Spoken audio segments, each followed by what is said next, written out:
చిన్నప్పటి నుంచి గుంటూరులోనే ఉండి ఇన్ని వీడియోస్ చేసి ఇప్పటి వరకు పులిహోర దోశ ట్రై చేయలేదంటే చాలా పెద్ద తప్పుగా అనిపించింది నాకైతే. ఇంకా వెంటనే వెళ్ళిపోయాము బ్రాడీపేటలో ఉన్న హనుమాన్ టిఫిన్స్కి. వీళ్ళ పుణ్యమా అని గుంటూరు అనగానే గుంటూరు కారం మాత్రమే కాదు, పులిహోర దోశ చిట్టిడ్లీలు కూడా గుర్తొచ్చేలా చేశారు. పులిహోర దోశ కాంబినేషన్ అసలు ఇక్కడే పుట్టిందంట. మేమైతే వెళ్ళగానే ఆలస్యం చేయకుండా ఒక పులిహోర దోశ అయితే చెప్పేశాము.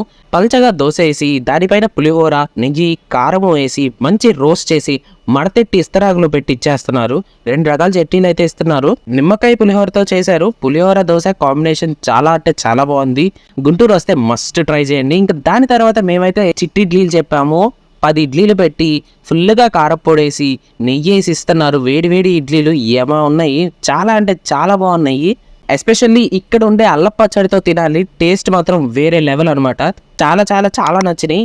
మీరు ఎప్పుడైనా ట్రై చేశారా? కామెంట్ చేసేయండి. అండ్ మర్చిపోకుండా లైక్ చేసి సబ్స్క్రైబ్ చేసుకోండి. బాయ్.